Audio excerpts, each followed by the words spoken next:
few people that, hey, they're taking a while.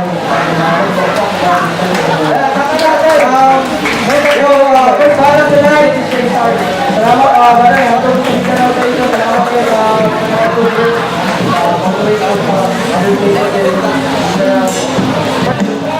once again, by the way, I'd like to thank No Visa Fresco Bar, High Luxury, by the way, support that photography for the video, sila nag-document sa event kagabi. Of course, 9 days, for my shirt, Black Sound, Brown Style, kay G-Boy and Defecto, Malevolence, K-Records, and guys, Katalagman 2014, Mindanao Clash 2 from Davao. Thank you so much for to Nobis Al Fresco Bar sa venue. Nine Nails, photographing, and everybody else, Black Sound, Brown Style, and High Luxury. Thank you so much. Unang battle ngayong gabi, Mindanao Clash 2. Man on my left, of course, reppin' Davao City, DOPP, we got Carmelito, man.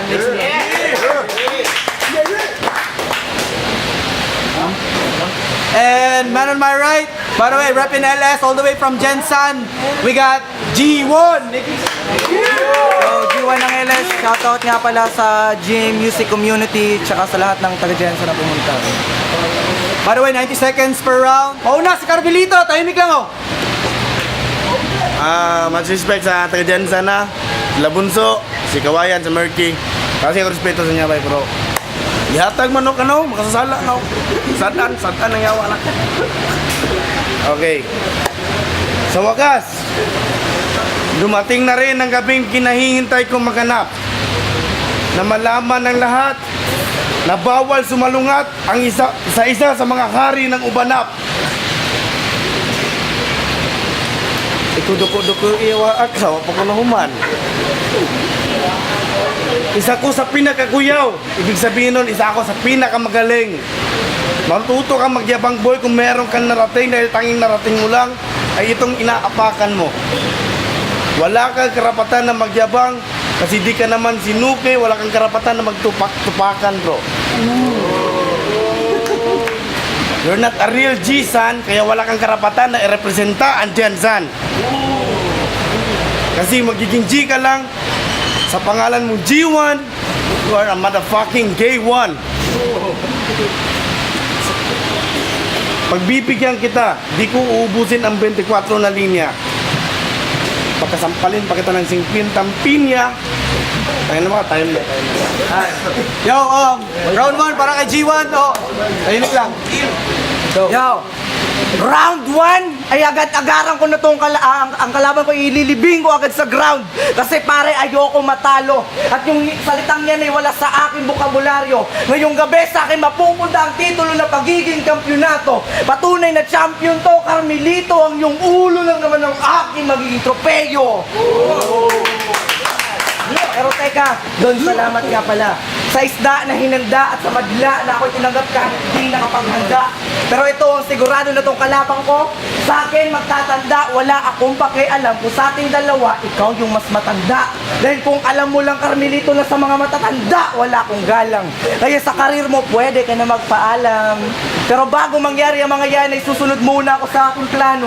Ito ay masama, sigurado, dahil yung syota mo ay ipapalapa sa mga sunubaga sa aming kanto. At kinabukas sa mababalitaan mo na sa radyo at dyaryo na yung girlfriend mo ay pinilahan at ginambang ng buong lahing sagrado.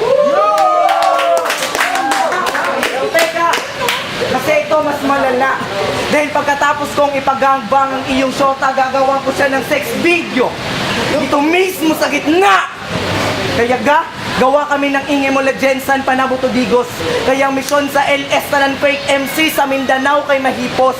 Bagkos, malas ka tayo ang pinagtuos. Isang batang musmos na sa pagsikat mo ang tatapos. Yes, faggot, that's mean the dawn of your career. Sa akin dito lalagpas o makakascore kasi ako si Hanamichi at isa akong pader. Kaya pare, huwag kang pumapel. Kasi you can't beat the devil rebel. Oo pare, isa akong rebelde. Nakikipagsagupaan para puksain to mga MC putapete. Dahil sa hip-hop, nakakalat na kasi. Ikaw ang dahilan kung bakit yung kultura at bumabaho at nangangamoy tae. Kaya pare, back out. Baka kasi sa panghuling line ko, ikay man-knock out. Kasi akin bawat tugma, sumasabog parang bomba. Dagta ko nakakalason parang cobra. Bawat tira ko pasok parang 3 points ng Hinebra. And kasayang di animal patay ka sa akin parang nagwala na si Batista. Time! Faggot! Round 2 para kay Carmelito. Limit na ako. Ang ina mo ka, binitbit mo pa ang Jensen as bilang inyong syudad. Nagra-rugby ka ata boy, palang wala ka na sa realidad. Oo, mas matanda ako sa syudad. Ina mo ka, shot ako, tinatira mo. Virgin yung tambutso ko, tirahin mo, yun ang asawa ko. Tarantado ka, galing sa kalabaw, pati motor, papatulan mo na. Mag-isip-isip ka at bago ka magyabang. Alam naman nating lahat, mas sa karangalan ikay tigang. Carmelito versus G1, di pwedeng magkapantay. Para mo akong binatay sa isang batang putang ina, hapit ako po nawala, sige lang. Wala tagang gisulatan. Ibig sabihin nun, di ko kailangan maghanda. Mas nanaisip ko pang magbantay ng may sakit na matanda. Sa isang peking sundalo, ang pagiging magdirigma ay sa pagkatao, hindi akma. G1, di ako katulad ng mga MC rito na madadala mula sa mga ganon-ganon mong galaw. Pag sinampal kaya kita dyan, tangina ka, masamot tong lingaw. Uy, dakilang tungaw. Kung mananalo man ako, o manalo ka man sa laban na to, di pa rin ako pwedeng mahilaw. Kasi ang dinaanan ko boy, di mo pwedeng mapagdaanan. I am an old school MC boy. Ang ina mo ka, you're just a fucking G1. Ito ang harap ko. Maskin pagkunsaon pa nato gisurya. Magbisaya na lang ko para makita ng kamatuuran. Na ang mga bugo sa Jensen di pwede mo tamak og dabaw. E way laing ampaw sa Jensen bay kundi ikaw.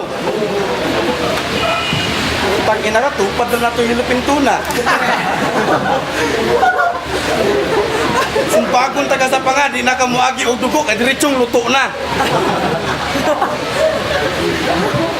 Ay pagpagkakuyaw, kaya dili pwede mo bangga sa kuha ang taong kurimaw, kuyap takan taga, tabrapan ni mo'y lamaw. Bisaya na freestyle battle bay, ako ang kontraha, kanang imong sinulat bay, tangina, isa kaluwa kurana. Ang imong utok bay, piso ko, isa kadako rana. Balansihan na lang ayaw sa ako pag duko-duko. Di ko kapalo masuko, pero imo di kong gisungog. Tangina ka ba, sa Philippine tuna, mga taga-Jensen akong ginasunog. Yo, round 2 para kay G1. Tahimik lang oh. Yo. Kumanda na sa pagragasa dahil ako'y mananalanta. Dadaanan lang kita, Carmelito, at iiwanan kang giba. Oo, dadaanan lang kita at iiwanan kang sira. Dahil sa sukunan ng aking dala, sigurado hindi ka na makakaahon pagkatapos ng unos kung yung iyong pagtatapos. Kaya hindi ka na muli sisikatan pa ng araw. Tatabunan na kita at yung MC'ng nagngangalang Carmelito ay hindi na muling kikilalanin pa ng Davao. Ako'y nagbabaga na. Kaya malaapoy lang naman ang impyerno ang ipapalasap ko sa iyo sa labanan na to. Ano daw? Malaapoy lang impyerno ang ipapalasap ko sa iyo sa labanan na to. Kaya dapat ka na matakot at huwag na mag-angas. Baka nakakalimutan mo, Carmelito, na sa impyerno ka't ka-one-on-one mo ngayon si Satanas. O di ba ang lupet? Kasi isa akong demonyong pumapatay tapos ako pa yung taga-cremate ng mga kaluluwa sa kabilang buhay. And I'm sorry to tell you, in this battle I'm gonna be harsh. Cause I need to kill this moron with my skills called brutal bars. Kaya sa mga masasakit na aking salitang bibitawan, tanggapin mo na lang. Example. Yung nanay mo ay GRO. Magnanakaw yung tatay mo. Tapos sunog baga yung kapatid mong lalaki. At may kasabihan na gaya ng ina, malamang pokpok din yung kapatid mong babae. O diba pare, grabe? Kaya kung ako sa'yo, bumitaw ka na sa tali. Kasi pagkatapos ng battle na to, ikaw na mismo magsasabi na hindi mo na kayang mahalin at yakapin ang kultura ng hip-hop kasi mas gusto mo nang magpare. At alam ko, nung una pa lang, na ang umangat, makilala ng lahat, maging sikat, yan ang tanging mong hangad. But you can fly so high kasi isa ka lamang kalapati na mababa ang lipad. Kaya paano mo ko aabutin kung nasa baba ka lang? Paano ako makikipagsabong kung pato yung kalaban? Paano ako makikipagtagisan ng talino kung yung ulo mo'y wala namang laman? Pare, tanong ko lang, bakit sa akin ay lumabang ka para kang jeep na kinakalawang na nakikipagkarera sa brand new car? Hindi ka pa naman talaga matanda, but soon you're getting old at mararanasan mo na rin ang mga nararanasan ni Zero Hour. Yo. At ito ang panapos. Dahil lumabang ka sa akin, yung buhay mo ay iikli na lang. Mamamatay ka, parang kandilang paubos. Sign. Yo. Last round para kay Carmelito. Tahimik ka. Wow, pati ka, lagubot ha.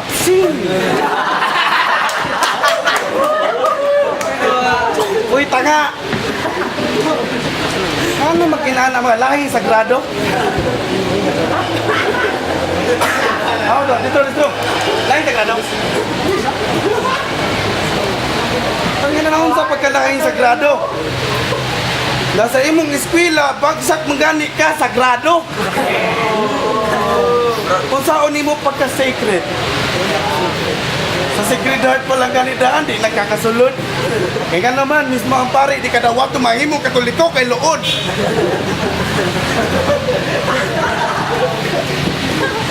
Katalagman, boy.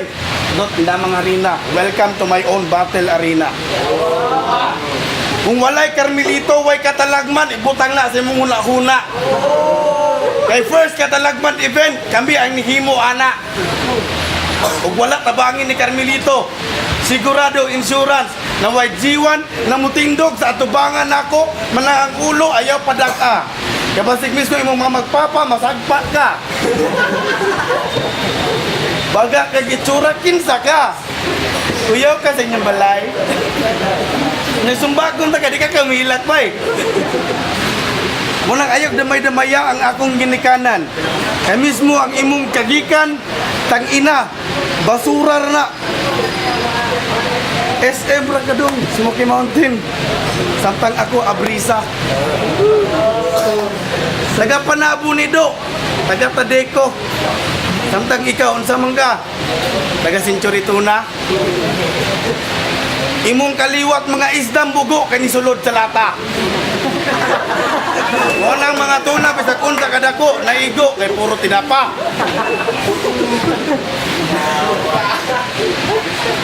Freestyle lang akong lula, wa ta ka sulate kay wa kay pulos. Insurance sa inyong lugar dagway nako nakaminos. Ayaw lang kay ubos kay sigurado mo pala ka bunog ra magyapon.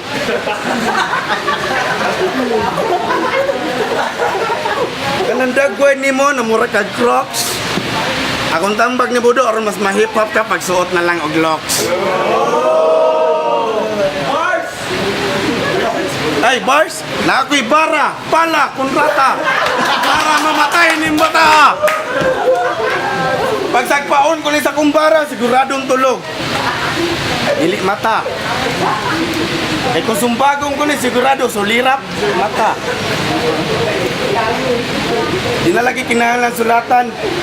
Sa imong igwat-igwat pa lang na sinayawan daan.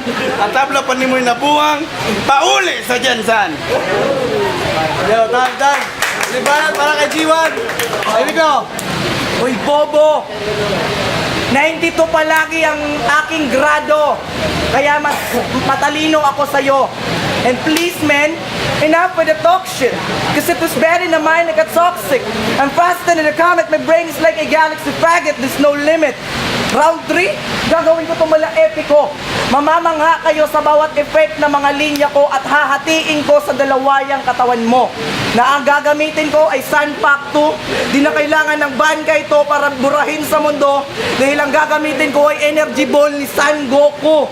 Pero pag hindi ka madala, gagamitan na kita ng aking tinatago Ultimate Rasengan ni Naruto. At alam ko na malaanin nila naman lang ngayon ang aking pamamaraan, pero at least hindi Kenkoy ang aking pangalan. O di ba? Ang lupit. Mas malupit pa ako sa malupit. Dahil di masukat kung gaano kahusay ang estilo nitong dayong estranghero. Pinagmulan ng kalaban mo ngayon, Jensen. Kilala sa buong mundo kasi lugar yun ng mga kampyon. Pero ayoko sanang i-share ko sa inyo, pero I want you to know. Yo, ako'y aminado na ang rap scene sa Jensen pinagtatawanan ng mga tao. Pero kahit na ganyan, pare wag mo kami ismulin. Di man kami kilala, pero yung veterano kaya namin pabagsakin. G1, G means Jensen. O at yung uno, means ako lang yung nag-iisa bukod tangi. Kaya nga pare ako ay napasali sa mga may sagradong lahi. Shit, I'm choking. Pero joke lang yon, tang ina. Kasi sa pag-choke ako'y tapos na. Yung mga bara ko tagos ba sa sobrang lakas ng batang ito, yung dambuhalang elepante ay kayang itumba. Time! Hi. Yo, by the way, una laban ngayong gabi. By the way, give it to the judges. Yo. Judges decided 2-1, panalo si G1.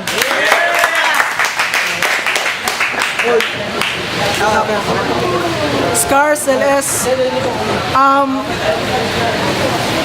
taga Panabo, si Carmelito, pero hindi yun ibig sabihin taga Panabo yun ako. LS, pero hindi, wala akong pinapanigan. Nice yung delivery niya, nice yung mga bars niya. Pero round 1, nakuha ni G1, G1.